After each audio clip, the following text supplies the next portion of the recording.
So for today, we're going to be doing the video that a lot of you guys have asked me for, which is how long does homeschooling actually take for all 4 of my kids? Now, of course, some days we have lighter subject, like a lighter subject load, but I wanted to give you guys like the full day. So I have my morning basket here. If you haven't seen that video, I will link it for you.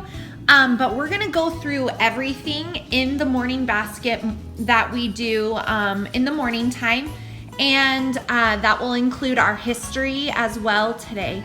And then following that, we will move into the independent subjects for each of my kids. So I will give you guys timestamps as we go along this video, and then at the end, I will give you the total amount of time it took for us to homeschool today, and that is going to be including music, history, Bible, our read aloud, and our individual subjects, which are math, language arts, reading, and what else am I forgetting? Oh, and a few little additional practice things. So you guys will see as we go through this video periodic timestamps coming up on the video, and that will give you an idea of just how long it takes to homeschool all 4 of my kids. Getting ready to start our morning basket time over on the couch for homeschool, and we have some creepy Halloween glasses going on. But in case you're wondering, they decided last night that we needed to have pajama day in homeschool today because we've never done it before. Right, guys? We've done it before. We have one time a long time ago. So it had been a while since we did pajama day, so that's an intentional choice. So in case you're wondering as we go about our school day why they're in their nightgowns, that's why they wanted pajama day, and I said yes.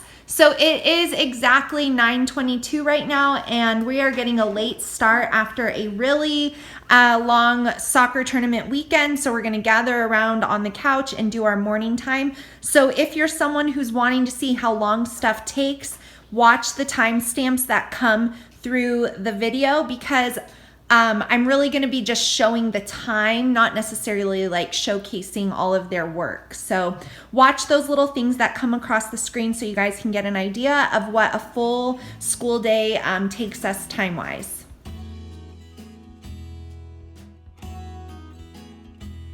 Old Testament scriptures. So they tried to stamp out Christianity right at the beginning by killing Stephen in Acts 7. And the Apostle James, which is written about in Acts 12, and putting many others in prison. At first, the Roman government didn't think about Christians very much since they were just a small group of people. But by the time the Apostle Paul arrived in Rome and tried to be tried by Emperor Nero, Christianity had spread to many parts of the empire. Christians stood out because of their beliefs and behaviors. Number 1, Christians only believed in one God and refused to worship any other Roman gods, which was very different than... You guys, I cannot recommend this book enough. This is an amazing, amazing book about the Christian church history, and it is so awesome. It has timelines inside it like this. It is linked on my Amazon favorites page because I literally love this thing so much. I actually think like you could do a complete history year study on the information in here, but we are reading it every single day, and I hope to get through it within this school year. It's something I've recently added in due to a lesson prompt in our The Good and the Beautiful. One lesson, it was actually lesson 17, to study our church's history, but it has lit a fire inside all of us, and so we are going to continue on with this in conjunction with our The Good and the Beautiful. So like I said, this book was about $12 on Amazon. I cannot recommend it enough. It is amazing, and we really, really love it. So thank you to those of you who recommended this to me over on Instagram. Full of patience. The bishop said, "Pray do not mention it. It has been a real pleasure to be of assistance to the great John." Kate sat on the large cushioned window seat in the kitchen, watching the huge trees in the nearby forest sway and bend in the wind. Sarah and Jack came. Other kids were kind of greedy and they just wanted more land for themselves. Good.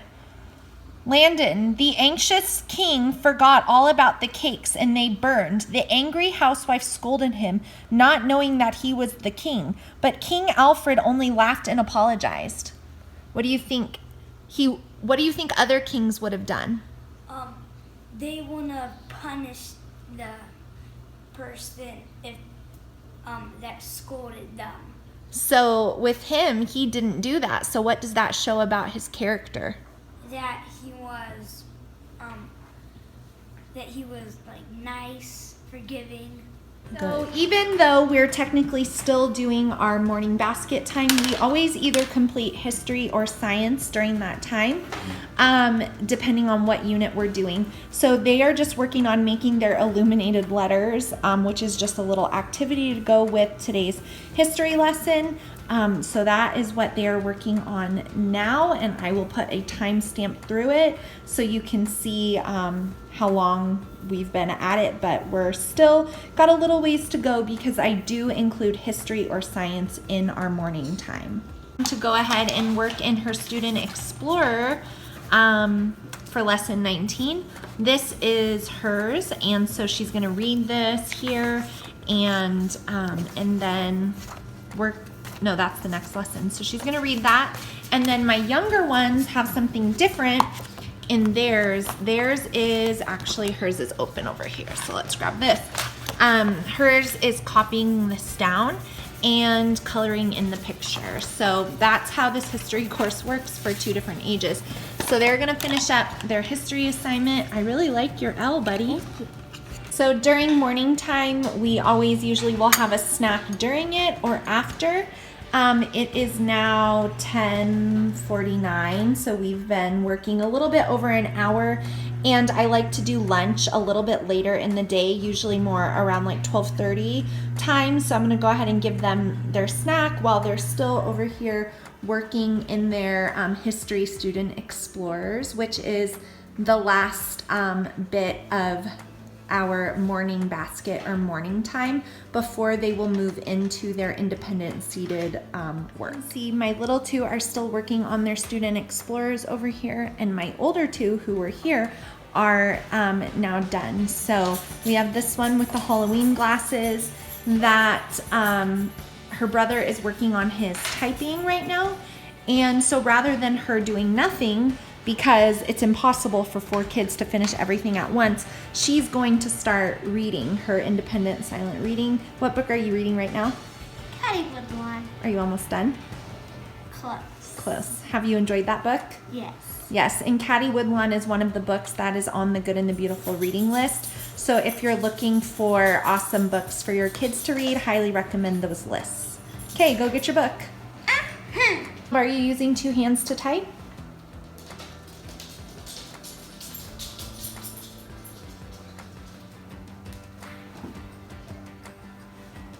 So it is about 11 o'clock now, and everyone is starting to move into their independent subjects, as you can see.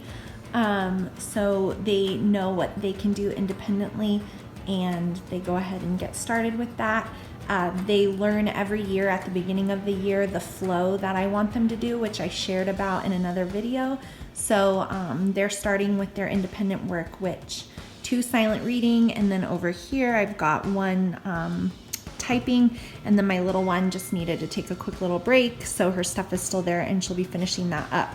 And then they self-guide how long the rest of the school day takes. We do 1 lesson per day in every single thing that we do, so it just depends on what work we have that day for the length. But we started morning basket time at around 9:20, and we finished it right around 11 o'clock, and they had their little snack.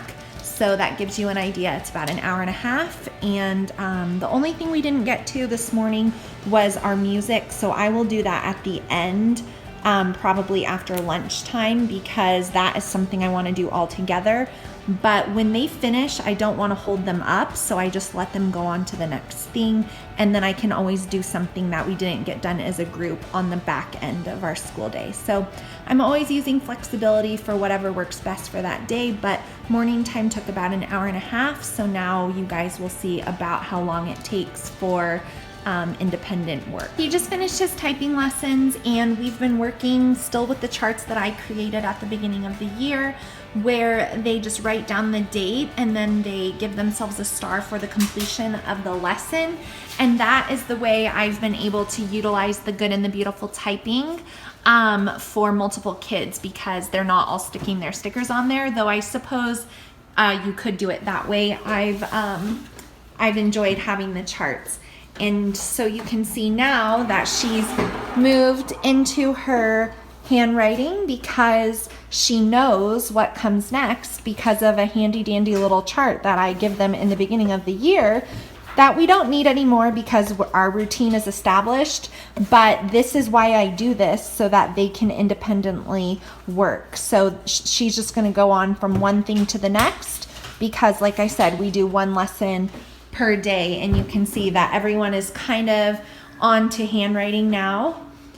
So they don't all finish at the same time, and I don't do timed like 30 minutes for math and 20 minutes for language arts for that reason. It's just one lesson a day.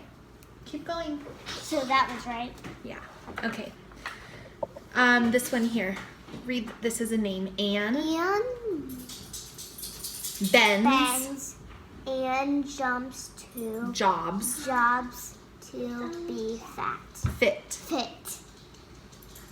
Is she bending and jobbing? No, that doesn't make sense. Read that one. This one. And Hands. hands the ball to Does that say ball or bell? Bell to Bud. Bud as it Rings. rings. I think they accidentally put a B instead of a G, and that should say jogs. And bends and jogs to be fit. I think they messed that up, but it would be this one. The book. Sometimes they print it wrong. So I know that you guys always are wondering how I like bounce between all of my kids, and this is just a prime example, so I wanted to just quickly get on here because I am actually homeschooling, so I don't want to do these constant interruptions. But so she's right here and obviously needs the most assistance, being in first grade, and then Mr. over here, who's looking extra smart with his glasses on, he is in third grade, so he can do things like reading, handwriting, explode the code, completely independent. However, his math that he's working on today, right down here, he does occasionally need me, so I just kind of go back and forth. There really is no perfect like system. I just work with her, and if he needs something, he waits, and then and they just learn to be patient because there's only one mom and 4 kids. Okay, start here. Draw. Mom, I completed a whole Claw. slide. Draw. Swab. Good job. Straw. Straw. Draw. Thaw. Saw. Honk. Honk. Hawk. Hawk. There's no N. Raw. On. Dawn. Fawn. I'm just Fawn. Yawn. Shawl. Shawl. Good. Up here. What are you doing? getting a water. Don't climb. Keep going. Read. Haunt. Haunt. Put a house. Laundry.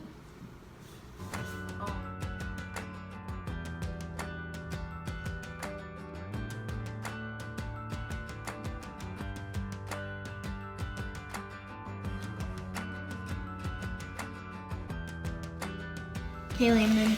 Read this to Mom. Let's look at one of Ferdinand Waldmoller's paintings on the next page. While we talk about art, the painting is called Overlooking Ischl. Ischl. Ischl is a village in Austria. As we learned earlier in this course, art can include more than paintings, drawings, and sculptures. In 1828, Noah Webster Dictionary says that art is the creation of things of beauty. And if that is a definition, She is all done with her whole entire school day, and it is 12:15. So, what did you do today for school? Handwriting, explore the code, Math math, and language arts. good. And you did your reading with Daddy today, right? Yes. Good. So for her, we were starting her seated portion of school around 11. So it takes her about an hour and 15 minutes to get through all of her subjects today, which, like I already said, it varies. So good job. Good. And Mr. over here, Mr. third grader, is on his last part of his school day as well. So he's reviewing. Besides typing. Yeah, typing. But he has his flashcards. So for him, it's about the same amount of time, about an hour and 15 on his individual subjects. And he does the same things as her. Handwriting, explode the code, language arts, and math. And my older two are over here. They are still working, so this is typical for us. They're older, they have different things. Takes a little bit longer. So I'm gonna now sit down and work on language arts with her while she puts away her slime. Yeah. So compound verb phrases. When there is more than one verb in a sentence, it's called a compound verb. For example, my family hiked and swam. There are two verbs in that sentence. When there is more than one verb phrase in a sentence, it is a compound verb phrase. My family hiked on the trails, that is a phrase, and swam in the lake, that is also a phrase. When a clause has a compound verb phrase, do not put a comma between them. So with this, you don't put a comma in front of and. Oops. Then I got a lot of them wrong then. Okay. So it says, tip. Verb phrases are often connected with the conjunction and. Remember that you use a comma with and when and is connecting two independent clauses. Which independent clauses are what? They can be Sentences by themselves. But you do not use a another time check in. This is my oldest, and she is in, what grade are you in? Sixth grade. So it's 12:30 now, and we started our independent work. She started with, what did you start with today? Typing, right? Typing. And No, handwriting. no, you did typing before handwriting, didn't you? Handwriting. Okay. But she started with handwriting, and she started a little bit before 11. So for sixth grade today, it was about an hour and a half of independent work. She had a math test, so I will grade that and go over that with her, which will of course take some time, but I'm not counting that as a part of her school day. So tell everybody what you did in your school day, like all the subjects that you did. So I did handwriting, typing, wordly wise, Reading. math, reading, and language arts. And what did you learn in language arts today? Compound verb Phrases. phrases, And what did we do with them? diagram them. Diagram them. And then when we sat on the couch, what subjects did we do in our morning time together? Bible and the history of the Bible, and King Arthur, not King Arthur, Alfred the Great. Alfred the Great in history. And then we did our read aloud, which you helped me a little bit with, Yeah. which we're still reading. Dr. Dolittle. Good. So that's a total school day. All the subjects have been covered except for, like I said, grading her math test and then also doing music. So we're going to do that together later, but I'll show you guys. So just checking in, 12:35. So now 3 of the 4 are done except for he reminded me that he's still... Oh, you finished typing. So now he's done as well. Okay, good job, buddy. To solve this, we need to add 1/3 to 1/4 and then subtract 1/6. That's 3 fractions. And no, It is about 1 o'clock now, and we are gonna have lunch. The kids are having a super gourmet turkey sandwich, yogurt and Cheez-Its, Mom is having this turkey whole wheat wrap, and then I'll just dip it into this Asian spicy vinaigrette. Like you guys already saw, the 3 of the 4 are completely done. My son still has a few math problems to do in his language arts lesson. So we're at 1 o'clock now, but we are going to take a lunch break.